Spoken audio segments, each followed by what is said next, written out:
Hi hello പുതിയൊരു വീഡിയോയിലേക്ക് എല്ലാവർക്കും സ്വാഗതം. ഇന്നത്തെ വോയിസ് മുഴുവനായിട്ട് ഞാൻ റെക്കോർഡ് ചെയ്യാം കേട്ടോ.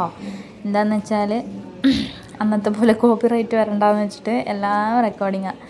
അപ്പോൾ ഞാൻ ഇന്ന് എവിടെയുള്ളതെന്നറിയോ? നമ്മുടെ തളിപ്പറമ്പ് തൃച്ചംബരം ശ്രീകൃഷ്ണ ക്ഷേത്രത്തിൽ വന്നിരിക്കുക. ഉത്സവം നടന്നുകൊണ്ടിരിക്കുക കേട്ടോ. അപ്പോൾ അവിടേക്ക് വന്നിരിക്കുകയാണ് ഞാനും മക്കളും. എപ്പോഴും കാണാറുണ്ടല്ലോ, ഞങ്ങൾ മാത്രമേ ഉള്ളൂ. ഏട്ടന് നാട്ടിലില്ലാത്തതുകൊണ്ട് തന്നെ ഞങ്ങൾ 3 പേര് മാത്രമേ ഉള്ളൂ കേട്ടോ.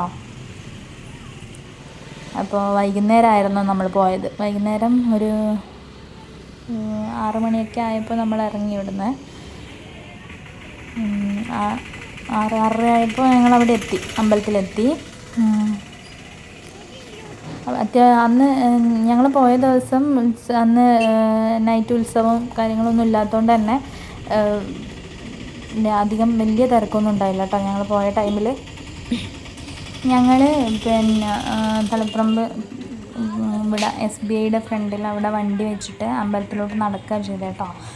അവിടുന്ന് തുടങ്ങി നമ്മുടെ അമ്പലത്തിൻ്റെ തൊട്ടടുത്ത് വരെയും ഇഷ്ടം പോലെ പലതരത്തിലുള്ള പല സാധനങ്ങളൊക്കെ ആയിട്ട് ചന്തകളും ഫുഡ് ഐറ്റംസും അങ്ങനെ വിഗ്രഹങ്ങൾ അങ്ങനെ ഒരുപാട് കാര്യങ്ങളുണ്ടായിരുന്നു. പിന്നെ കമ്മൽ വെറൈറ്റി കമ്മലുകളൊക്കെ ഉണ്ടായിരുന്നു. പിന്നെ അവിടെ കിട്ടാത്തത് എന്തുവാ, ഇഷ്ടം പോലെ പല ഒരു വീട്ടിലേക്ക് വേണ്ട എല്ലാ കാര്യങ്ങളും, കുട്ടികൾക്ക് കളിക്കാൻ വേണ്ട കാര്യങ്ങൾ, അങ്ങനെ ഒരുപാട് സാധനങ്ങളുണ്ടായിരുന്നു കേട്ടോ. ചെടികളൊക്കെ ഉണ്ടായിരുന്നു. അധികം ഡീറ്റെയിൽ ആയിട്ട് ഞാൻ വീഡിയോ എടുത്തിട്ടില്ല, അങ്ങോട്ട് പോവുമായിരുന്നു. അപ്പോൾ അമ്പലത്തിൽ പോയി തൊഴുതിട്ട് വരുമ്പോൾ തിരിച്ചു വരുമ്പോൾ എടുക്കാമെന്ന് വെച്ചിട്ട് പോകുന്ന വഴിയിൽ ജസ്റ്റ് കണ്ടതൊക്കെ എടുത്തുന്നേ ഉള്ളൂ കേട്ടോ. അപ്പോൾ ഞങ്ങളങ്ങനെ നമ്മുടെ അമ്പലത്തിൽ എത്താൻ പോവുകയാണ്. അപ്പോൾ അതിനിടയിലാണ് ഇങ്ങനെ മറ്റേ മുളക് ബജ്ജിയുടെ മുളക് ഇങ്ങനെ കെട്ടി നീട്ടിയിരിക്കണം, മാലമാലയായിട്ട് കെട്ടി വെച്ചേക്കണം കണ്ടത്. അപ്പോൾ ഞങ്ങളങ്ങനെ അമ്പലത്തിലെത്തിട്ടോ. എന്ത് രസമാണെന്ന് നോക്കി, നമ്മുടെ കൃഷ്ണനെ കാണാൻ വേണ്ടിയിട്ട് ആലിലയിൽ ഇങ്ങനെ കിടക്കുന്നത് കാണാൻ വേണ്ടിയിട്ട്. അങ്ങനെ ഒരുപാട് അലങ്കാരങ്ങളൊക്കെ ഉണ്ടായിരുന്നു കേട്ടോ അവിടെ അമ്പലത്തിന് ചുറ്റുമായിട്ട്.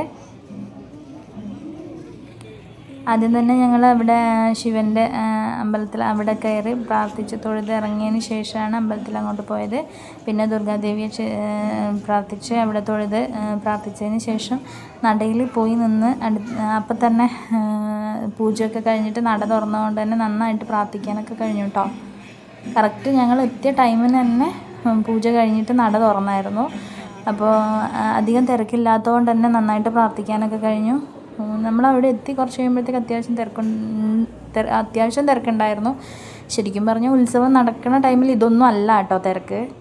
നമുക്ക് ഒന്ന് അനങ്ങാൻ വരെ കഴിയില്ല, അങ്ങനെ തിരക്കാണ്. പിന്നെ നമ്മുടെ അമ്പലത്തിന് ഫ്രണ്ടിൽ തന്നെ ഒരു കുളമൊക്കെ ഉണ്ട്. കുളത്തിനകത്താണ് ദുർഗാദേവി ക്ഷേത്രം കുടികൊള്ളുന്നത്. പിന്നെ ഗണപതിയുടെ ഇതുപോലെ അലങ്കാരങ്ങളൊക്കെ ഉണ്ടായിരുന്നു. എന്ത് രസമായിട്ടാണ് അലങ്കാരങ്ങളൊക്കെ ചെയ്തിരിക്കുന്നതെന്നറിയോ? നല്ല രസമുണ്ടായിരുന്നു കാണാൻ വേണ്ടിയിട്ട്.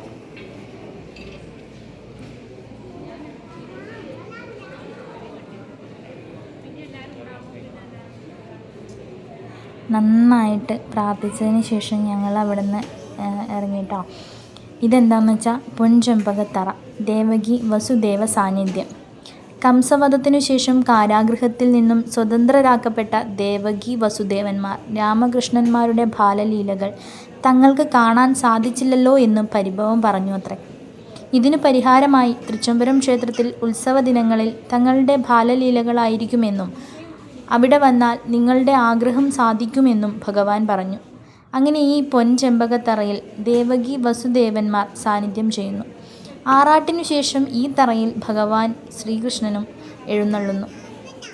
ഇവരെ വന്ദിച്ച് ഊരാള കുടുംബത്തിലെ കാരണവന്മാർ ഗ്രാമത്തിൻ്റെ അഭ്യുന്നതിക്കായി പ്രാർത്ഥിക്കുന്നു എന്നാണ് വിശ്വാസം. പൊൻചെമ്പകത്തറയെ പറ്റിയുള്ള ഐതിഹ്യമാണ് കേട്ടോ.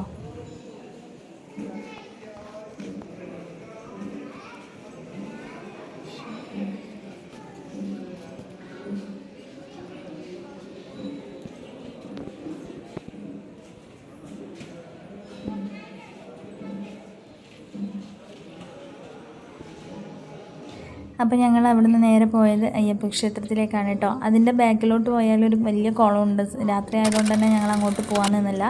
അത് കഴിഞ്ഞ് നമ്മൾ അവിടുന്ന് പ്രാർത്ഥിച്ചതിന് ശേഷം ഞങ്ങൾ വീട്ടിലോട്ട് ഇറങ്ങി കേട്ടോ. ഞാൻ നേരത്തെ പറഞ്ഞില്ലായിരുന്നോ, ഉപ്പ് തൊട്ട് കർപ്പൂരം എന്ന് പറഞ്ഞ കണക്കിന് എല്ലാ സാധനങ്ങളും, ഒരാൾക്ക് വേണ്ട എല്ലാ സാധനങ്ങളും, കുട്ടികൾക്ക് കളിക്കാനായാലും വലിയ ആൾക്കാർക്ക് ജ്വല്ലറീസ് ആയാലും കുട്ടികളുടെ ജ്വല്ലറീസ് ആയാലും എല്ലാം ഇഷ്ടം പോലെ സാധനങ്ങൾ അവിടെ ഉണ്ടായിരുന്നു. ചന്തകളൊക്കെ ഉണ്ടായിരുന്നു കേട്ടോ. പിന്നെ ഫുഡ് ഐറ്റംസ് ആണെങ്കിൽ അങ്ങനെയുണ്ട്, ഐസ്ക്രീം ആയാലും അങ്ങനെയുണ്ട്. ഫുഡ് ഐറ്റംസിൽ എനിക്ക് ഏറ്റവും ഇഷ്ടപ്പെട്ട, അവിടെ കാണാൻ ഏറ്റവും ഇഷ്ടപ്പെട്ടത് ഇതായിരുന്നു കേട്ടോ, നമ്മുടെ മുളക് ബജ്ജിയുടെ മുളക് ഇങ്ങനെ മാലയായിട്ട്. ഞാൻ ആദ്യമായിട്ടാണ് ഇങ്ങനെയൊക്കെ കാണുന്നത്. നന്നായിട്ടുണ്ട് കാണാൻ, നല്ല നേരിട്ട് കാണുമ്പോൾ നല്ല ഭംഗിയുണ്ടായിരുന്നു കേട്ടോ.